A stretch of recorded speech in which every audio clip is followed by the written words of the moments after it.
Hi everyone, आज ये 21 मार्च 2026 के इम्पोर्टेंट करंट अफेयर को डिस्कस करते हैं। So let's get started without any further delay. प्रश्न संख्या 1 से स्टार्ट करते हैं। वर्ष 2026 के स्टॉकहोम जल पुरस्कार से किसे सम्मानित किया गया है? काव्य मदानी को स्टॉकहोम जल पुरस्कार से सम्मानित किया गया। काव्य मदानी की बात करते हैं, वो 44 वर्ष की हैं और इस पुरस्कार को पाने वाले पहले भारतीय युवा विजेता हैं। इसके घोषणा की बात करते हैं तो पेरिस में हुई थी, जहां पे यूनेस्को का मुख्यालय है। वे संयुक्त राष्ट्र के पहले अधिकारी हैं जिन्हें यह पुरस्कार मिला है और वे यूएन के जल विभाग के निदेशक भी हैं। वाटरमैन ऑफ इंडिया की बात करते हैं तो वर्ष 2015 में यह पुरस्कार भारतीय राजेंद्र सिंह को दिया गया था। मार्क लिंटन पुरस्कार 2026 की बात करते हैं, विलियम डेल रिपल को दिया गया है उनकी पुस्तक द गोल्डन रोड के लिए, जिसमें सिल्क रोड या रेशम मार्ग पर आधारित है। 60वां ज्ञानपीठ पुरस्कार की बात करते हैं तो आर वैरामुथु को दिया गया है, तो ये भी आपको ध्यान में रखना है। Colonel CK Nayudu life time achievement award की बात करते हैं, राहुल द्रविड़ को दिया गया है, तो ये भी आपको ध्यान में रखना है। नेक्स्ट क्वेश्चन में आते हैं, किस देश ने औपचारिक रूप से विश्व स्वास्थ्य संगठन से अपनी सदस्यता वापस ले ली है? तो अर्जेंटीना ने WHO से अपनी सदस्यता को वापस ले ली है। अर्जेंटीना के राष्ट्रपति जेवियर माइली हैं, उन्होंने 2025 में इसकी घोषणा की थी और 1 साल के नोटिस पीरियड के बाद 2026 में यह औपचारिक हो गया। यूएसए की बात करते हैं तो जनवरी 2026 में अमेरिका ने भी WHO से अलग होने की घोषणा की है। WHO की बात करते हैं, WHO की स्थापना 7 अप्रैल 1948 को हुआ था। अर्जेंटीना की राजधानी की बात करते हैं तो ब्यूनस आयर्स है, तो ये भी आपको ध्यान में रखना है। नेक्स्ट क्वेश्चन पे आते हैं, भारत किस वर्ष विश्व इंडोर एथलेटिक्स चैंपियनशिप की मेजबानी करेगा? तो वर्ष 2028 में भारत विश्व इंडोर एथलेटिक्स चैंपियनशिप की मेजबानी करेगा।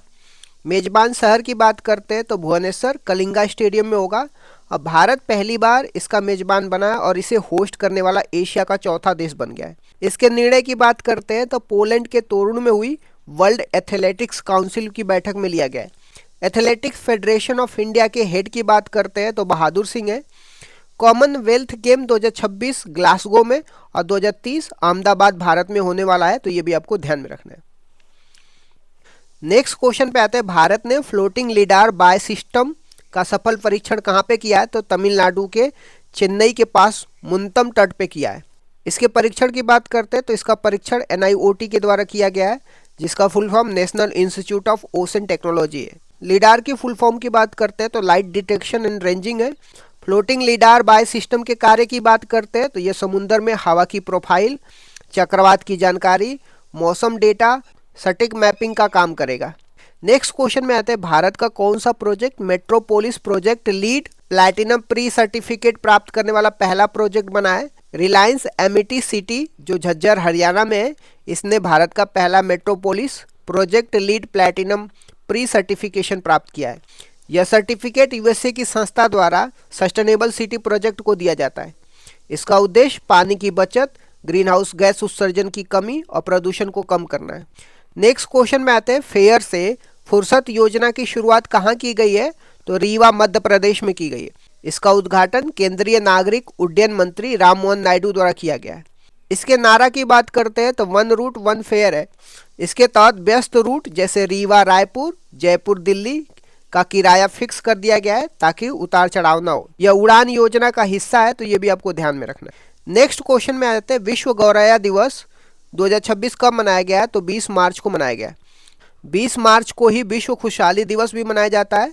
विश्व खुशहाली सूचकांक, जिसको वर्ल्ड हैप्पीनेस इंडेक्स बोलते हैं, 2026 में फिनलैंड टॉप पे है और भारत का रैंक 116वां है। भूटान ने सकल राष्ट्रीय खुशहाली, जिसको ग्रॉस नेशनल हैप्पीनेस बोलते हैं, इसकी अवधारणा शुरू की थी, तो ये भी आपको ध्यान में रखना है। नेक्स्ट क्वेश्चन में आते हैं, फ्रांस के legion of honour commander rank से सम्मानित होने वाले पहले भारतीय राजदूत कौन बने हैं? तो जावेद अशरफ बने। यह फ्रांस का तीसरा सर्वोच्च सम्मान है।